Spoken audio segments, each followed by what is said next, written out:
Meus irmãos, nesse texto aqui nós vamos ver de maneira muito clara que Deus ele governa soberanamente, até mesmo nesses momentos de tensões, de pecados, de conflitos dentro da família da aliança, trazendo para o nosso contexto da família da igreja.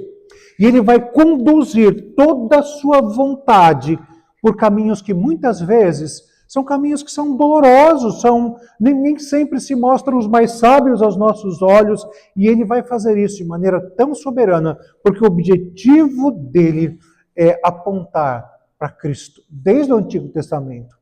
Porque Cristo é o Filho amado. Embora o próprio Jesus seja rejeitado entre os seus irmãos, ele é exaltado para a salvação de todo o seu povo. A gente vai ver isso aqui no nosso estudo. Portanto, esse texto que a gente leu, ele nos mostra que a história de José não começa com uma simples narrativa de um adolescente, de os sonhos do adolescente.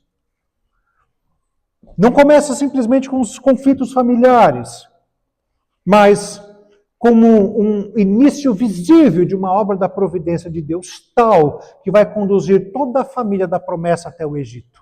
É isso que Moisés está nos escrevendo para a gente. E através disso ele vai preservar a linhagem da aliança, como a gente sabe, e vai preparar todas as coisas nessa cena, nesse palco, para a redenção do povo de Deus no futuro. Essa redenção que a gente vai ver completa em Jesus Cristo. Por isso, irmãos, nós temos aqui um momento de transição muito importante nesse texto. Porque a gente vai ver que a narrativa ela tem acompanhado a história dos patriarcas, não é? Primeiro a gente viu Abraão, depois Isaac e agora Jacó. Então a gente está vendo se deslocando esse eixo de Jacó para os filhos de Jacó, e em especial José. Mas não é somente uma biografia de um homem piedoso, irmãos. Isso aqui se trata de uma revelação muito própria a respeito de quem é Jesus Cristo. Porque em José a gente vê uma tipologia muito própria de quem foi Jesus. A gente vai falar sobre isso com mais clareza. Vamos ver então um pouquinho sobre esse contexto deles. Lembre-se que Deus ele fez uma promessa a Abraão. Lembra disso? Lembra que promessa era essa? A promessa incluía a terra prometida, incluía uma descendência, incluía uma bênção sobre todas as famílias da terra. Isso vem lá desde o capítulo 12 de Gênesis, irmãos. Essa promessa também incluía um caminho de sofrimento, porque nem tudo era um mar de rosas. Já em Gênesis 15, Deus já havia dito para Abraão que a descendência dele seria peregrina na terra dos outros. Seria reduzida à escravidão. Veja, irmãos, Deus havia dito isso para Abraão, o vô de Jacó, bisavô de José. Já havia dito, olha, eles serão escravos um dia e vão ser afligidos por 400 anos. Então aqui, esse capítulo de Gênesis começa a explicar como toda a família da promessa vai chegar até o Egito. A história de José tem como esse objetivo, explicar como os judeus foram parar no Egito. E nada disso vai acontecer por acidente. Veja só, quantos elementos carnais pecaminosos nós temos nesse texto. Vamos lá, vamos enumerar aqui. A inveja dos irmãos, o filho preferido, esse negócio de filho preferido nunca funcionou, nunca vai funcionar. Os sonhos de José, que a gente não sabe se o texto está dizendo, o texto não fala, se ele fazia aquilo como um fofoqueiro, se ele fazia aquilo por más intenções, ou fazia aquilo por ingenuidade. A gente vê aqui também a rejeição dele diante dos seus irmãos, sua venda como escravo. Tudo isso aqui vai ser por Deus misteriosamente governado até que ele vai chegar no Egito e lá vai se transformar no governador, no segundo em comando de todo o Egito. Veja, irmãos, que todo esse texto aqui, eu gosto muito, e para mim um dos versículos-chave, quando a gente fala de providência de Deus, quando a gente fala sobre a responsabilidade humana sobre os seus próprios pecados, o versículo-chave do livro de Gênesis para mim é Gênesis capítulo 50, versículo 20. Para mim esse é o óculos que a gente tem que utilizar para ler toda a ação de Deus na história. Quando José se revela para os seus irmãos. Aliás, aqui, Jacó já havia morrido, os irmãos de José temem agora uma vingança, temem que José só tinha sido bonzinho porque o pai estava vivo, e agora que o pai morreu ele ia né, desceu o chicote em cima deles. E então José fala para os seus irmãos, Gênesis 50, 20, vocês na verdade planejaram mal contra mim, porém Deus tornou em bem. Nesse versículo as duas coisas são afirmadas, a plena soberania de Deus, a plena responsabilidade humana. José não está negando a maldade dos irmãos, mas ao mesmo tempo ele vê um Senhor bondoso, amoroso, vê um Deus sábio que governa todas as coisas para que os seus planos sejam, nos mínimos detalhes, cumpridos. Então, Deus não é o autor do pecado, mas ele governa até mesmo o pecado dos homens para cumprir seus propósitos, que são sempre santos, sua vontade é sempre boa, perfeita e agradável. Por isso que você vai ver um contexto familiar que não é o melhor aqui, né? A família de Jacó é profundamente marcada ali por tensões, por conflitos, né? Jacó, em primeiro lugar, teve filho com 4 mulheres diferentes, né? Lia, Raquel, as filhas de Labão, suas primas. Depois as duas apresentaram suas escravas, suas servas, Bila e Zilpa. Houve rivalidade entre as duas esposas, houve competição pela atenção ali de Jacó, houve favoritismo de filhos, houve disputas, feridas acumuladas ao longo dos anos. José aqui é apresentado como filho de Raquel, a gente sabe, que é a esposa amada de Jacó. E isso por si só já colocava José numa posição muito delicada diante dos seus irmãos. Além disso, irmãos, José nasceu da velhice de Jacó. A gente tem que levar isso em consideração. O texto afirma que Israel, Jacó, o amava mais do que todos os outros porque era filho da sua velhice.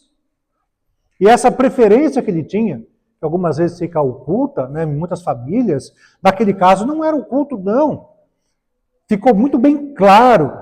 Tá? Essa preferência era visível e simbolizava, e foi simbolizada ali por ele ter ganhado um presente especial, uma túnica, que daqui a pouco a gente vai falar mais sobre ela.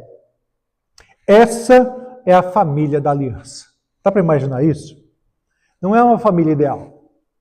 Com certeza não foi escrita por nenhum escritor da Disney.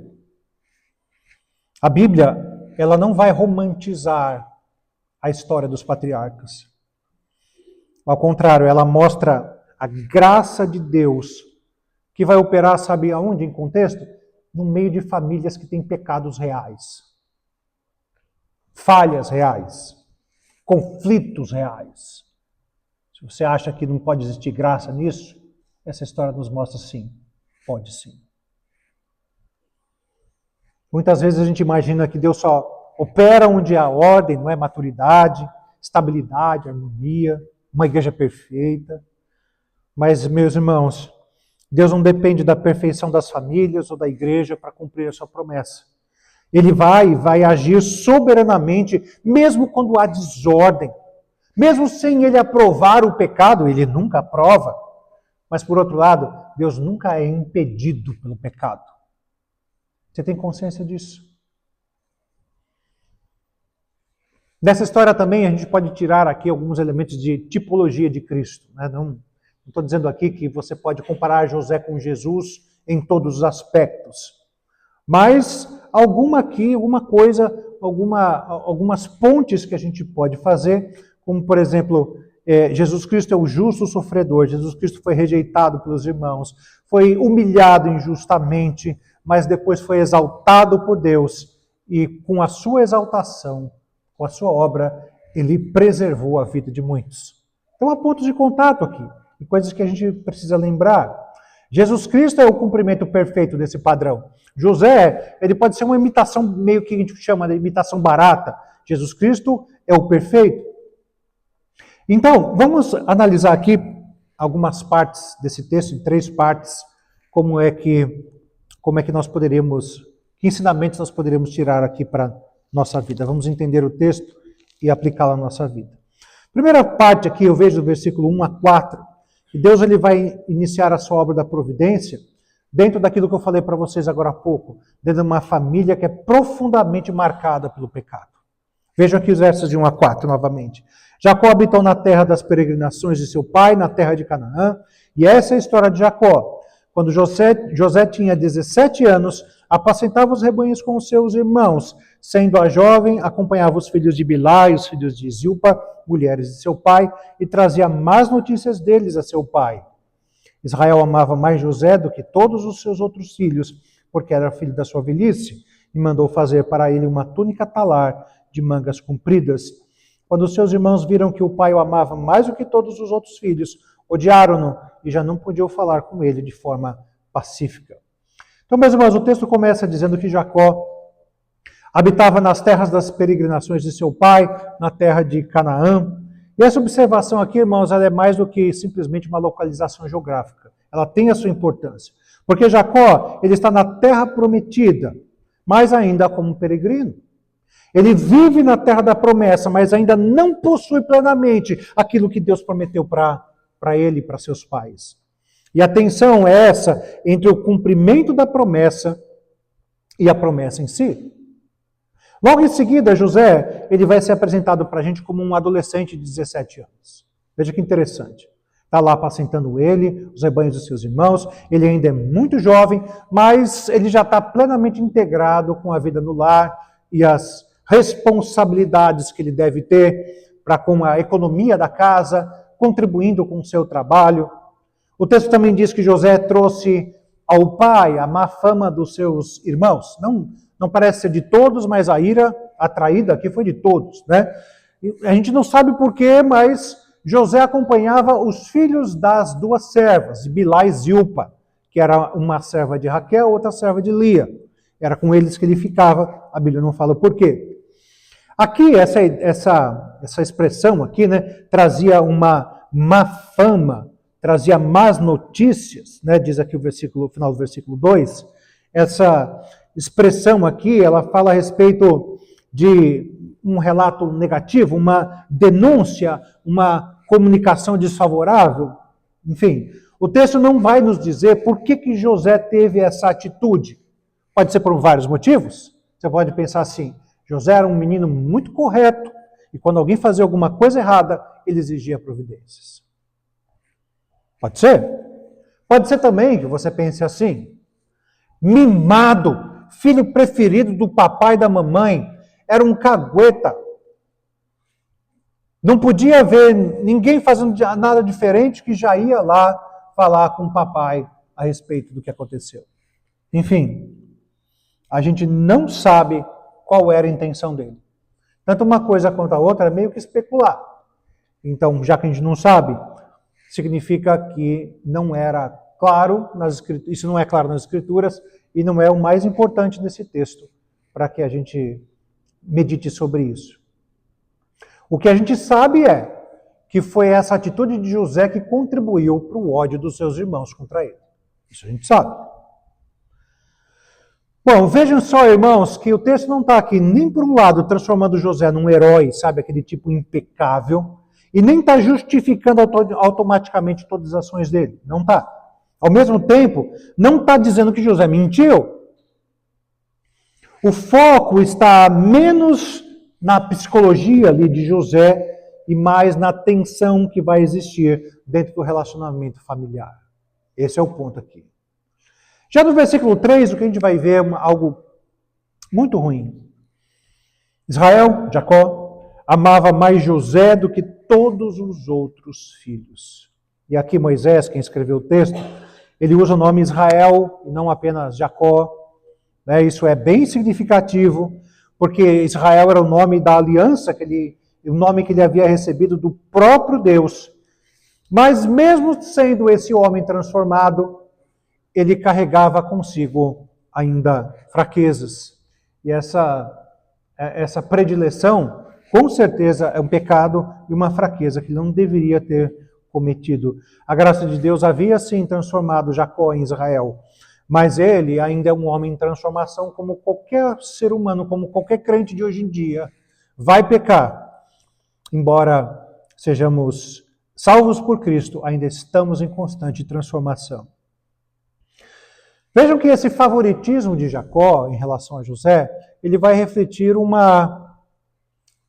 algo que ele aprendeu dentro da própria família, não é? Por quê? Porque a gente vê que Isaac, pai de Jacó, avô de José, que teve 2 filhos, Esaú e Jacó, tinha a preferência dele, que era quem? Esaú. Mas a esposa, a Rebeca, também tinha a sua preferência, que era Jacó. Por isso que a gente vê aqui que certos padrões familiares, certos pecados que acontecem na família, eles precisam ser tratados diante de Deus, que senão a gente vai ter a tendência de repeti-los. Toda a nossa herança que recebemos dos nossos pais, ela precisa ser julgada à luz da palavra. Não é porque o meu pai e a minha mãe faziam assim, que isso me autoriza completamente a repetir o modelo. O nosso modelo é a palavra. E muitas vezes, aquilo que nós aprendemos no lar do qual nós viemos é o modelo errado. Por isso, Deus não vai transformar automaticamente uma casa em um lugar saudável se os pecados não forem confessados, se os pecados não forem mortificados, se as atitudes erradas não forem substituídas por uma total obediência ao Senhor. O amor de Jacó por José, irmãos, aqui é concretizado quando ele dá ao filho uma túnica. E aqui, eu queria até saber de vocês, algumas versões, aqui a minha, ela vai falar sobre essa túnica no seguinte sentido. Final do versículo 3. Mandou fazer para ele uma túnica talar de mangas compridas. Como que está aí na sua Bíblia? Alguma versão aqui, alguém traz na sua Bíblia uma túnica colorida, de cores, diferentes cores? Então, essa é a tradição que circulou a partir da tradução do Antigo Testamento para o grego, que era uma tradição corrente na época de Jesus. Mas no texto original, esses diferentes cores, onde fala de diferentes cores, deve ser interpretado como um tamanho comprido. As palavras na língua original são muito próximas, então não há nada nas Escrituras que diz que a túnica de José era colorida. Mas o fato aqui não é exatamente a aparência dela, mas é o que ela significa. O que isso significa? Significa que naquele ato era como se Jacó estivesse ali reconhecendo diante de toda a família que José estava sendo escolhido como o filho da promessa, ou como aquele que viria herdar a bênção da primogenitura. Vamos lembrar aqui que os 3 primeiros já haviam sido rejeitados, né? Rubem, que era o mais velho, que seria natural receber a bênção da primogenitura, aconteceu o quê? Subiu ao leito do pai. Teve relações com a concubina do pai. Os outros 2 que vêm em seguida foram aqueles que massacraram o povo no capítulo anterior. Lembra os irmãos de Diná? Como nós vimos?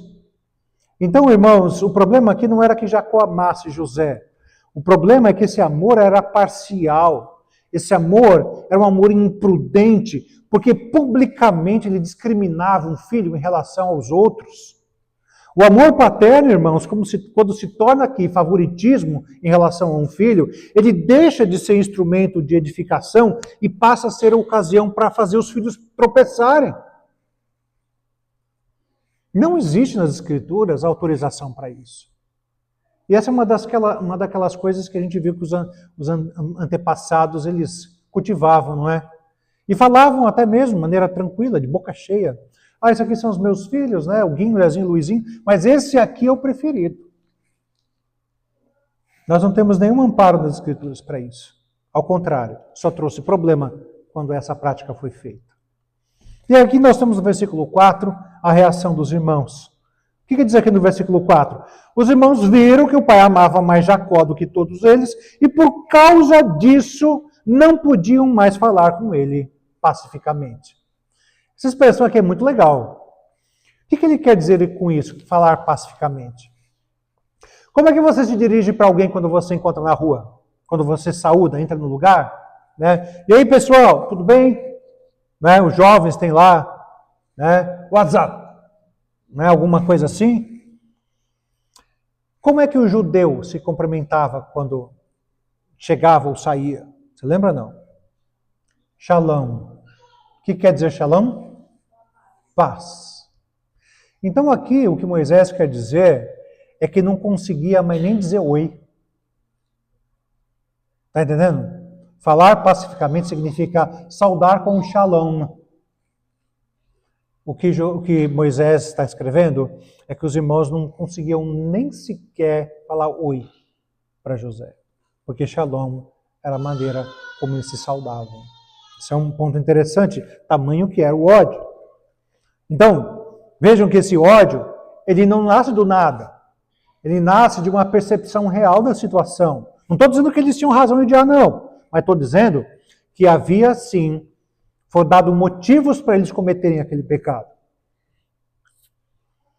Eles não estavam imaginando coisa. Ah, olha só, eu acho que o papai gosta mais do Zé. Não.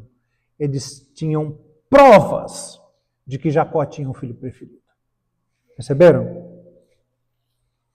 É uma injustiça. É uma injustiça injustificada. E a resposta foi pecaminosa, o ódio deles. A parcialidade de Jacó aqui é pecado, irmãos, mas o ódio dos irmãos também é pecado. Vamos deixar isso muito claro. Lembra que eu falei? A história vai se desenrolar numa família super complicada. Não podiam falar com ele pacificamente. A ruptura já tinha atingido até mesmo a fala, a comunicação. Irmãos, quando o pecado domina o coração, a palavra se corrompe. A convivência ainda era necessária, tinha que existir, mas não havia mais comunhão dele com os irmãos. Então, os irmãos na mesma casa, filhos do mesmo pai, membros da mesma família da aliança, mas são incapazes sequer de se saudar mutuamente. Terrível isso, não é? Como o ser humano é completamente depravado em seu coração, irmãos. O pecado ele não destrói apenas a nossa relação vertical, nossa com Deus, mas ele vai corroer também as relações horizontais, nossa com o próximo. Ele vai entrar na família, o pecado vai entrar na mesa, no trabalho, na conversa, nos nossos sentimentos, na nossa memória e na forma como nós olhamos e até interpretamos uns aos outros. Vai fazer com que você interprete tudo que o outro faz da pior maneira possível. Essa é a nossa natureza. Por isso, nós vemos que não há naturalmente nada em nós que não tenha sido afetado pelo pecado. Nossos desejos ou afeições, as decisões que fomos tomar, as palavras que escolhemos botar para fora, nossos relacionamentos, a nossa estrutura familiar, irmãos, tenham consciência disso. Foi tudo, absolutamente tudo, afetado pelo pecado. Mas nós continuamos aqui o texto, dos versos 5 a 8. Nós vemos Deus revelando os seus propósitos, mas aqueles irmãos, aquela família tão afetada pelo pecado, a reação deles vai ser a pior possível, como acabei de falar. Gênesis 37, de 5 a 8, diz assim: José teve um sonho e contou aos seus irmãos, por isso o odiaram ainda mais. Ele lhes disse: peço que ouçam o sonho que tive. Sonhei que estávamos amarrando feixes no campo, e eis que o meu feixe se levantou e ficou de pé, enquanto os feixes de vocês o rodeavam e se inclinavam diante do meu. Então os irmãos lhe disseram: você pensa que vai mesmo reinar sobre nós? Pensa que realmente dominará sobre nós? E com isso o odiavam ainda mais, por causa dos seus sonhos e das suas palavras. Bom, então já nos é dito que José era odiado pelos irmãos porque ele era o preferido do papai. Agora nos é dito que esse ódio se tornou ainda pior por causa dos sonhos que ele teve. Nesse período, irmãos, por isso que eu comecei o texto cantando Lâmpada para os meus pés é tua palavra, por isso que nós cantamos isso, né, para contrastar com esse período da história em que Deus se revelava através de sonhos. Isso teve um valor naquela época, mas é um valor muito específico. É importante que isso fique claro. Antes da plena revelação de Deus escrita, antes da consumação do plano de redenção em Cristo, Deus, por muitas vezes, comunicou seus propósitos por meio de sonhos. E aqui, irmãos, o sonho não é um produto da mera ambição de um adolescente. Uau, eu quero ser grande. Mas a continuidade da narrativa vai mostrar para nós que esses sonhos vieram de fato de Deus, pois se cumpriram de maneira muito providencial, ou vão se cumprir no futuro deles. Os irmãos de fato vão se curvar diante de José no Egito, ainda que eles não compreendessem inicialmente quem de fato José era naquele momento. E o mais interessante de tudo é lembrarmos qual é o contexto que leva os irmãos para o Egito. Né? José estava lá, já era o governador, e aí vão lá os 10 irmãos, com que objetivo mesmo? Buscar alimento. E qual era o primeiro, em especial o quê? Sacolas com grãos de trigo, não era isso? E qual é o primeiro sonho de José? Feixes de trigo. Então, como que era o sonho, né? Eles colhiam o trigo com foices, aí o trigo ficava jogado no chão, aí depois eles vinham e transformavam aquela vareta de trigo em grandes feixes. E é esse o contexto do sonho, em que o feixe é juntado por José, fica no centro, os irmãos, cada um faz o seu feixe, mas os feixes dos irmãos se curvam diante do feixe de trigo de José. Então, literalmente vai se cumprir, não só porque os irmãos se curvam diante dele, mas por causa do motivo que leva a isso. O fato de terem ido buscar alimento, o trigo, por causa da fome na terra. Então, a imagem aqui é bem vívida, né, do contexto deles. E os irmãos não têm dúvida sobre o que aquilo representa. Eles não têm a menor dúvida. José não precisou explicar o sonho. Era autoexplicativo. E a pergunta deles foi: será que você vai mesmo reinar sobre nós? Será que você vai dominar sobre nós? Então, quer dizer, os irmãos entenderam o sonho também. Entenderam que aquele sonho indicaria que no futuro o irmão teria proeminência sobre eles. E o problema não era que o sonho era obscuro, porque o sonho tinha uma fácil interpretação. O problema estava na disposição de coração deles, irmãos, diante daquilo que Deus poderia fazer no futuro. Eles rejeitaram a ideia de que José poderia vir a ocupar uma posição de governo sobre eles. E eles até exageram um pouquinho na interpretação, mas acabam acertando, não é? Quer dizer que você vai reinar sobre nós. E de fato, né, debaixo do rei do Egito, era José que de fato reinava. Ele não seria um rei, mas seria um governante sobre todo o Egito.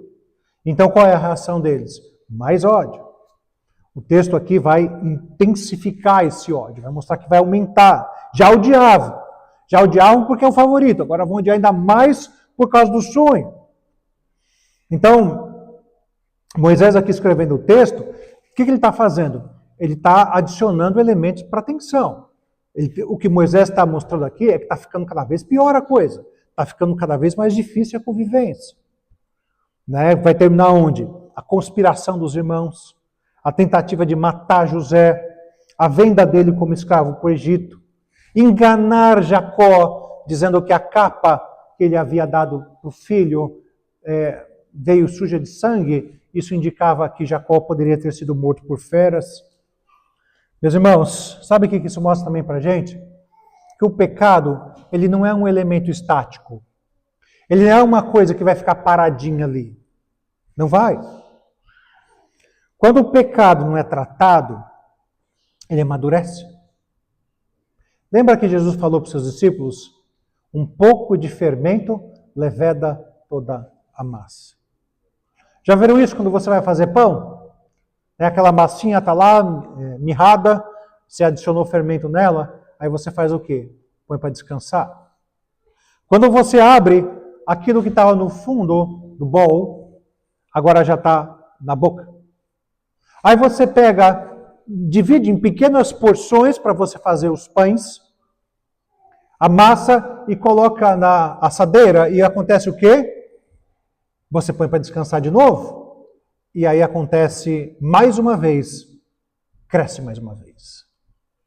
O pecado é mais ou menos isso, irmão, minha irmã. Esse processo está aqui. Primeiro era um ressentimento.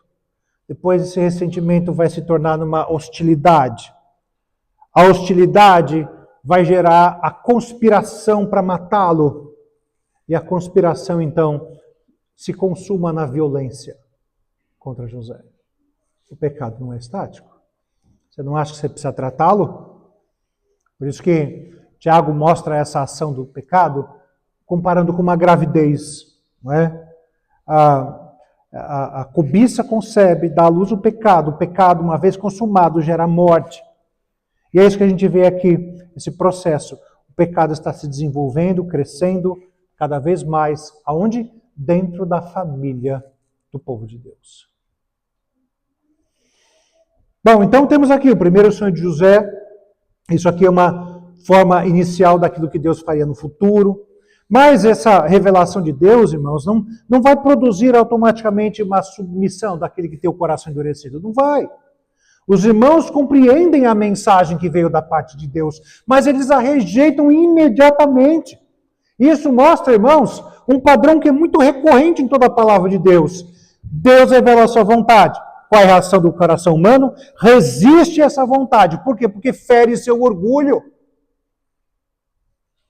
A questão aqui não é somente intelectual, de entender. Muitas vezes, irmãos, nós entendemos o suficiente para saber aquilo que Deus quer. Mas a gente odeia tudo aquilo porque a gente não quer se curvar diante daquilo que Deus quer. Então o problema não é entendimento, o problema é a dureza do coração. Isso, irmãos, está muito intrínseco da nossa doutrina. O problema nunca é a falta de informação, ou na maioria das vezes não é, mas é a rebelião do coração. Esse é o real problema nosso. Sabe por quê? Porque a mente caída, ela não é neutra diante de Deus. A mente do homem pecador, ela tenta suprimir, distorcer, rejeitar, tenta combater tudo aquilo que ameaça a autonomia do pecador. Porque no final das contas eu quero fazer o que eu quero. Eu quero ser governado pelos meus próprios desejos.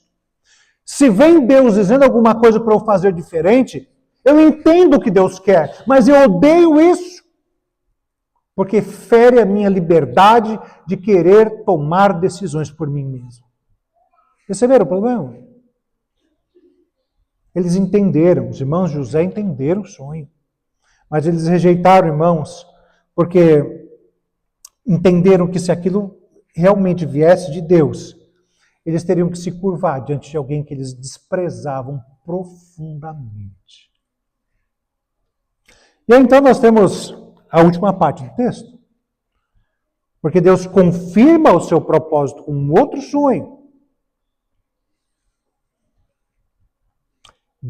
José, nesse próximo sonho, a imagem agora não é mais dos campos, mas a imagem agora é celestial.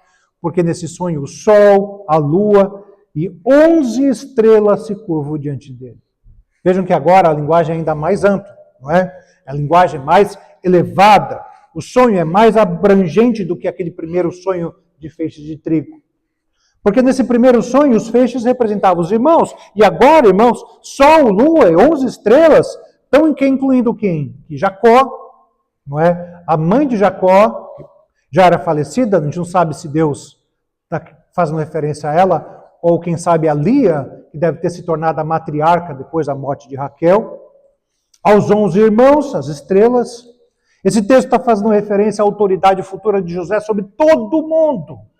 Não só sobre os irmãos, mas até sobre pai e a figura materna. E aí vem Jacó. José contou o seu sonho, né? E aí Jacó faz o quê? Jacó o repreende. E ele pergunta se ele fala, será que eu, sua mãe e seus irmãos viriam de fato a nos curvar diante de você, Jacó? É isso que você quer dizer? Isso era completamente inaceitável naquela cultura, irmãos. Sabe? O que Jacó estava sentindo ali? Sabe? Uma mistura ali de desconforto, meio perplexo, meio preocupado com essa postura de José. Mais uma vez, irmãos, a gente não sabe como foi que José contou esse sonho. Será que ele estava escarnecendo dos irmãos, do pai, da mãe? Vou governar sobre vocês. Vocês não são ninguém, vocês não são páreo para mim. O texto não está dizendo isso. Mas também o texto não está nos obrigando a imaginar que ele teve ali uma plena maturidade para comunicar aquilo. Um menino, 17 anos, ele é um instrumento do propósito de Deus, é verdade, mas vamos lembrar, ele ainda é muito jovem. Esse texto nos faz pensar, ou essa passagem aqui em particular, que uma revelação da parte de Deus, mesmo que seja verdadeira, ela pode ser comunicada de um jeito ruim. Disse por aí que a verdade tem que ser dita, doa quem doer. Você já ouviu isso? Com certeza, não é? Mas onde é que está isso na Bíblia? Ao contrário. Paulo fala aos Efésios, dizei a verdade em amor. Mesmo que seja a verdade que você vai dizer, o amor precisa ser o impulso para isso, a motivação para isso. Uma verdade, mesmo vindo da parte de Deus, ela pode ser tratada ali por mãos humanas frágeis, pecaminosas. Deus pode estar realmente revelando algo, e ainda assim o portador da mensagem pode necessitar ainda de muito mais maturidade, crescimento, muito mais prudência, precisa ser humilde para falar a verdade de Deus. Por isso, irmãos, nem toda a verdade deve ser dita de qualquer modo, em qualquer hora. Nem toda a verdade pode ser dita com qualquer tom de voz. Nós temos que ter as duas coisas em mente. O zelo pela verdade e a sabedoria para comunicá-la. Já viram briga de casal? Não é? Por que você fez isso? E fez mesmo. E o outro revida. E você que fez isso, isso e aquilo? Fez mesmo. Você vai encontrar muitas verdades numa briga conjugal. Mas é bom que o casal esteja brigando? Verdade sem sabedoria. Esse é um problema. Vemos aqui no versículo 11, então, duas reações distintas, separadas. A conclusão de todo esse processo na cabeça dos irmãos foi inveja. Mas por outro lado, Jacó, o pai, é dito o texto, Jacó guardou aquilo no coração. A inveja dos irmãos é o desenvolvimento interno do ódio, irmãos. Sabe, a inveja, ela não suporta a possibilidade de Deus favorecer aquela pessoa. A inveja, ela não vai se alegrar nunca com a graça que é concedida para alguém que não é você mesmo. A inveja, olha que doideira, irmãos. A inveja, ela transforma uma bênção que Deus deu para alguém em uma ameaça pessoal. A pessoa foi promovida, aquilo é uma ameaça para mim porque eu não fui. A pessoa comprou uma casa nova, uau, mas eu moro de aluguel, então isso é uma ameaça para mim. Isso é inveja. A inveja, irmãos, ela é um pecado muito destrutivo, irmãos, porque muitas vezes ela se reveste de um senso de justiça. Já perceberam? Os irmãos, eles podiam até dizer que estavam ali reagindo ao favoritismo de Jacó. E havia de fato, irmãos, esse erro ali. Jacó tinha seu filho favorito. Mas o coração deles, irmãos, foi além da busca pela justiça. Eles passaram a desejar a queda de Jacó. E Jacó, por sua vez, de José, e Jacó, por sua vez, guardava aquilo no coração. Sabe? O que significa? O que significa guardar aquela mensagem no coração? O que significa isso? Ele estava, quem sabe, refletindo, ponderando, trazendo à memória. Por exemplo, Jacó também tinha tido sonhos.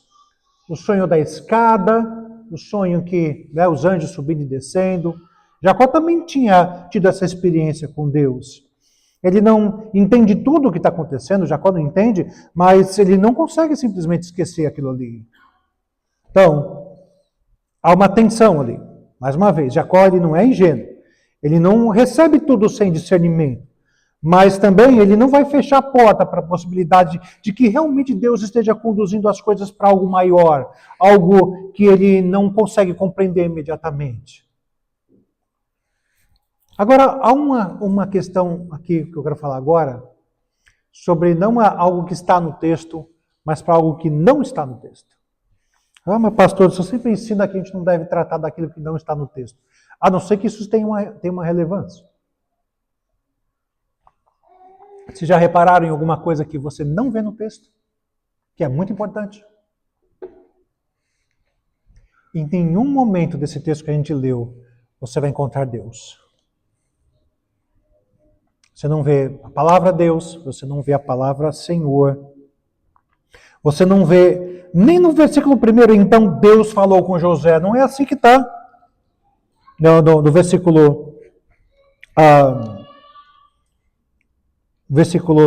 5, né? Deus deu um sonho a José? Não, José teve um sonho. Mas mesmo que exista a ausência do nome de Deus, não significa a ausência da ação de Deus. Isso, meus irmãos, é muito forte e muito importante para a gente meditar. Sabe? Essa é uma característica muito marcante aqui na narrativa da história de José, não só aqui, mas daqui para frente também, porque Deus vai agir nos bastidores. Deus, ele governa sem precisar ficar sendo nomeado em cada versículo das Escrituras. E essa providência de Deus, ela é percebida ali no conjunto da obra, no conjunto da história, e não necessariamente por intervenções espetaculares em cada cena. Deus está ali, mas ele não está se mostrando. A providência de Deus, irmãos, nem sempre é reconhecida no momento em que os eventos estão acontecendo.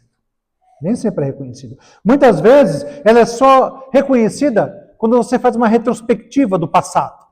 Você se lembra da sua história, das coisas que aconteceram, e você fala assim, Deus esteve ali. Mas no momento em que as coisas aconteceram, você talvez não tenha percebido Deus agindo. Nós olhamos para trás e vemos que aquilo que parecia, sabe ali, fragmentado, uma série de coincidências, aí você percebe, não, só pode, Deus estava conduzindo tudo lá do céu, de uma maneira sábia, de uma maneira grandiosa. José ainda não sabe que seus sonhos vão passar pelo poço no qual ele foi jogado pelos irmãos. José ainda não sabe que ele vai se transformar num escravo. Ele não sabe que ele vai sofrer uma falsa acusação lá da casa de Potifar.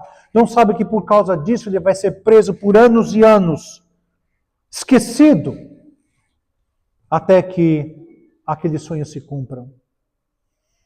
Por outro lado, os irmãos não sabem que a inveja deles vai ser usada por Deus para que muito tempo depois serem eles próprios salvos e mantidos com vida. Os irmãos não sabem disso. Jacó, por outro lado, não sabe que aquela dor de perder o filho não significava o fim das promessas de Deus. Ninguém sabe de nada, mas Deus está agindo e o nome dele nem está aparecendo. Isso nos faz pensar tanta coisa, não é? Deus sabe. Deus sabe de todas as coisas. Esse texto mostra a providência de Deus de maneira muito clara. Esse texto também nos mostra, irmãos, o que eu falei para vocês a respeito da depravação do nosso próprio coração. Mesmo depois de convertidos, embora transformados, temos um novo coração. As inclinações para a velha natureza ainda continuam. Esse texto nos fala sobre como Deus é soberano na eleição de um povo para si. E deixa muito claro que quando Deus escolhe o seu povo e monta seu povo, não é por causa de quem eles são. Porque eles nunca são grande coisa. Por isso que Paulo fala lá aos Coríntios, Deus escolheu aqueles que não são para envergonhar aqueles que são. Agora, o que nós podemos tirar de lição? O que nós podemos aplicar isso à nossa vida, irmãos, terminando o nosso estudo? Primeira coisa, irmãos, examine o pecado antes que ele amadureça e tome novas proporções. Examine o pecado no teu coração, porque ele vai crescer se você não tomar providências. Como eu disse, os irmãos de José não começaram vendendo ele como escravo. Começaram odiando, começou invejando, começou deixando de falar com ele, de saudá-lo até mesmo. O pecado, irmãos, raramente aparece ali prontinho de uma vez só, mas ele vai ali crescendo em silêncio. Sabe, irmãos, veja principalmente para o seu lar, para o seu casamento, porque há pecados que começam, sabe, com pequenas irritações, depois vai se transformar em ressentimento, depois você vai fazer toda uma história dentro do seu coração contrária ao seu cônjuge, ao seu familiar, e depois vai se transformar num desprezo profundo, e o resultado disso vai ser destruição. Esse texto, irmãos, nos chama a examinarmos profundamente nosso coração diante de Deus. Será que há alguém que você já não consegue falar de maneira pacífica, nem saudar, nem dizer oi? Será que há alguma bênção concedida a outra pessoa que se tornou motivo de tristeza para você? Você se entristece por alguém estar sendo abençoado? Será que há alguma preferência, alguma promoção, reconhecimento, ou uma oportunidade que outra pessoa recebeu que despertou inveja no seu coração? Trate isso de maneira clara diante do Senhor.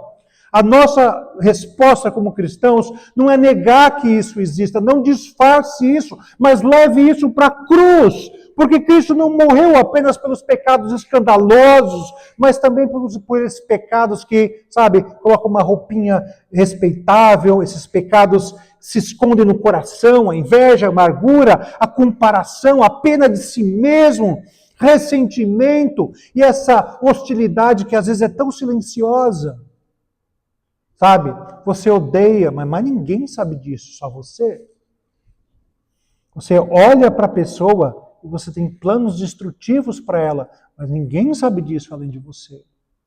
Apresente isso à cruz do Senhor. Por outro lado, irmãos, tem uma aplicação aqui muito óbvia para a família, não é? Pais, mães, não tenham um filho favorito.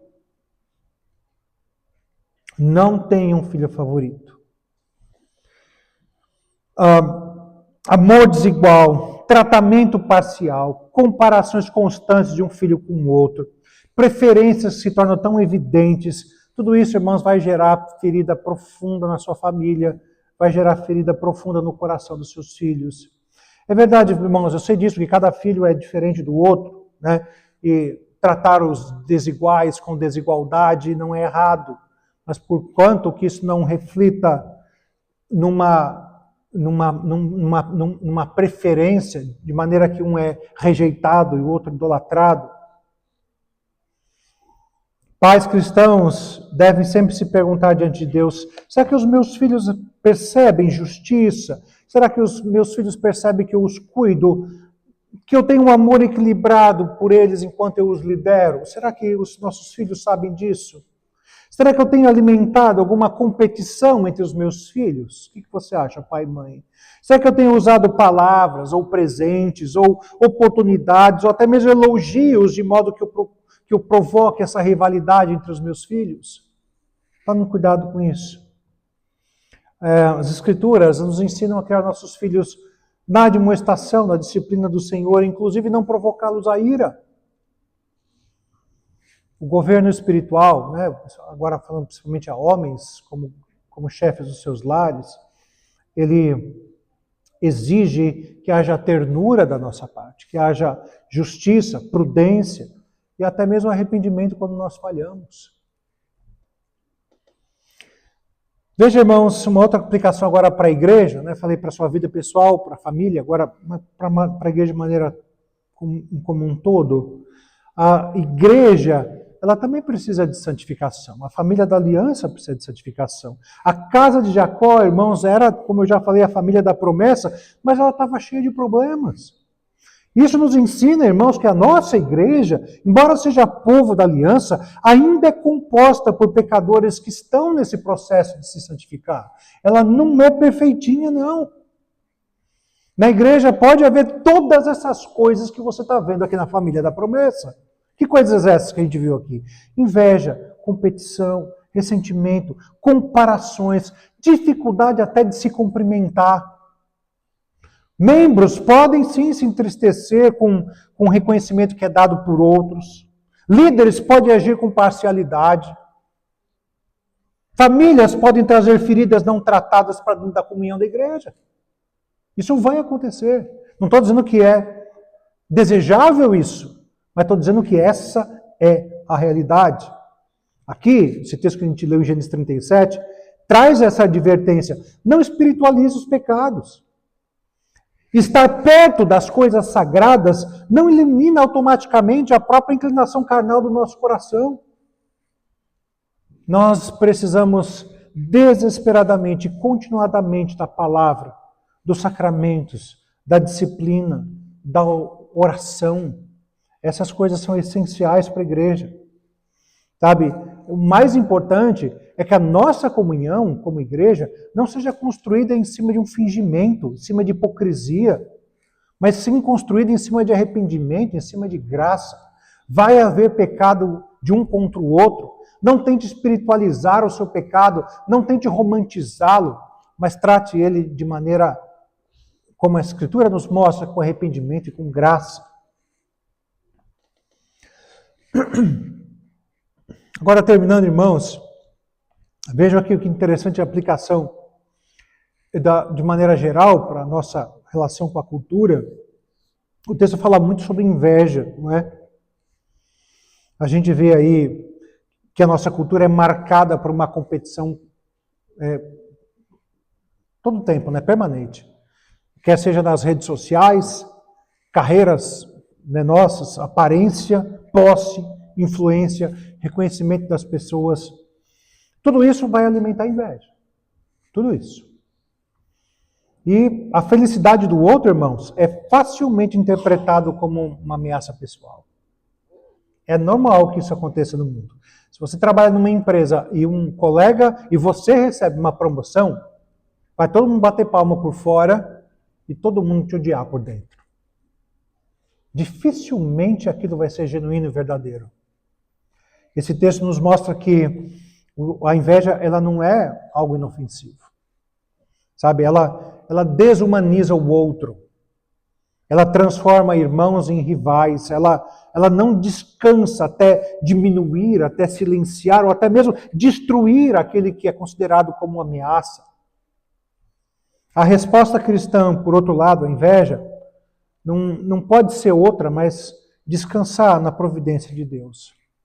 Se Deus é Pai, e se Cristo é suficiente, se nossa herança está guardada no céu, então a bênção que Deus concedeu para o outro não vai diminuir a graça que foi dada a mim, a você.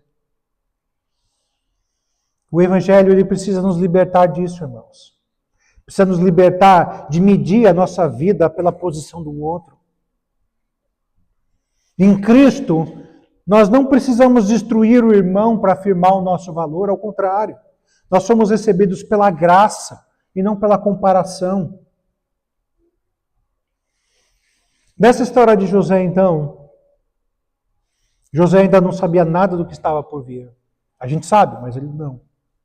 Nós que sabemos a história, a gente tem convicção que tudo vai desaguar lá no Egito, e a preservação.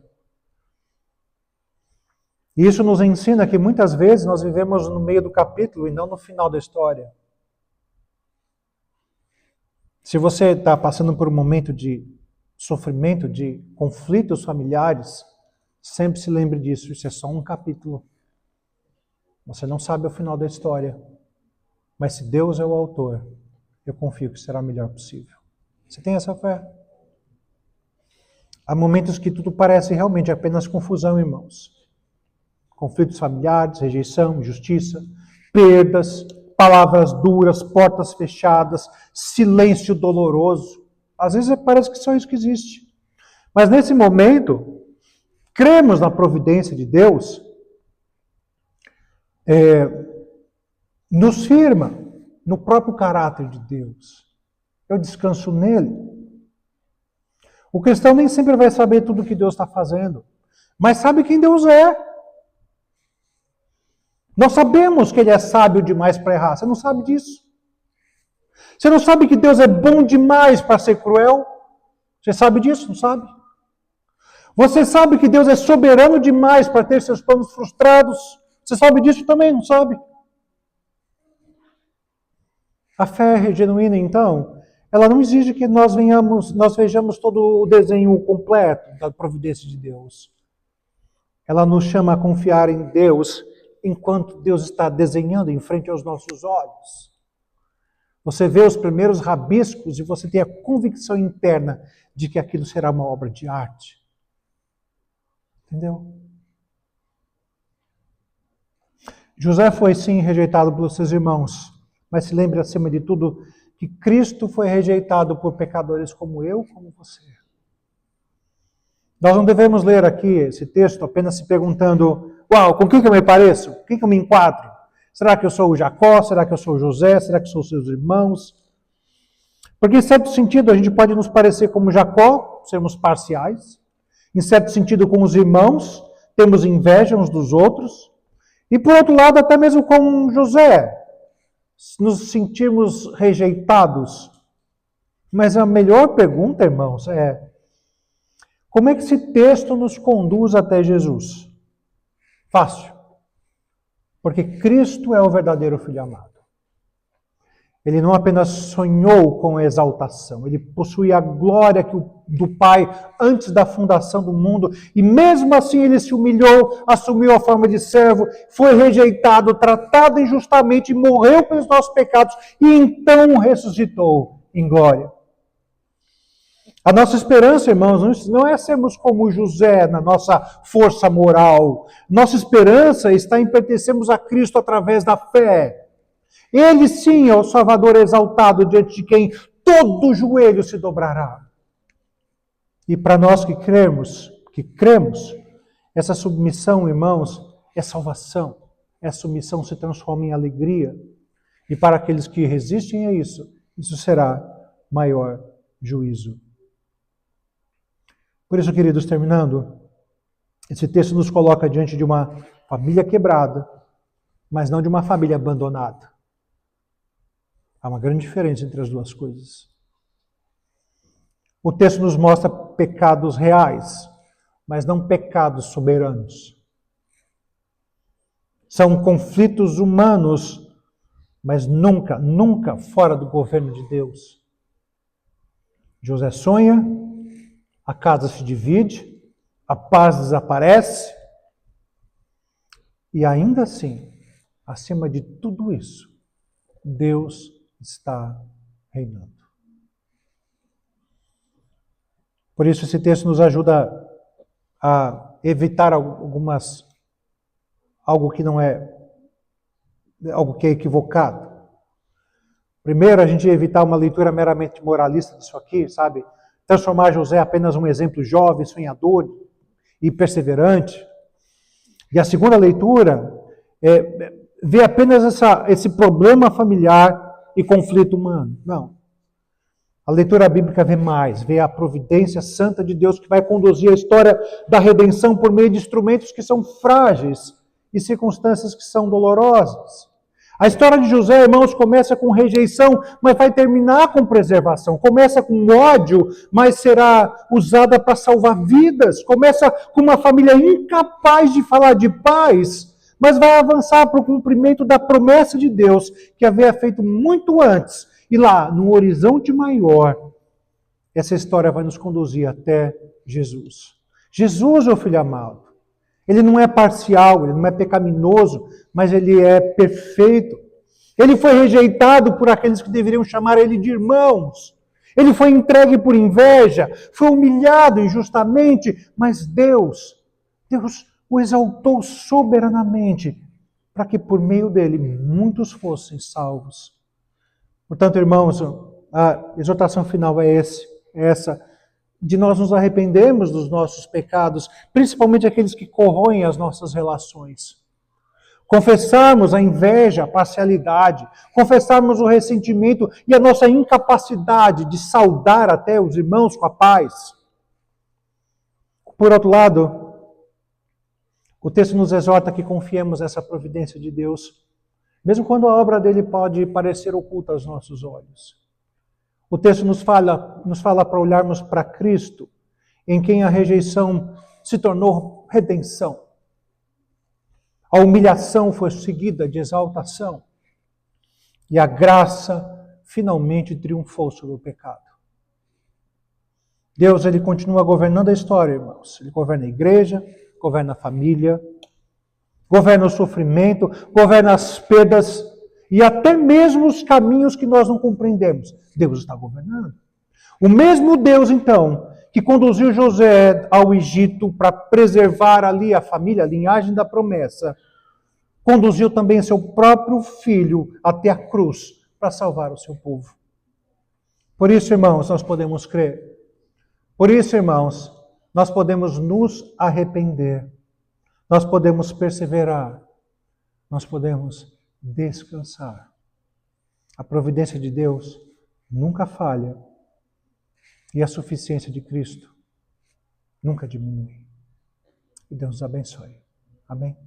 Vamos ficar de pé, vamos orar.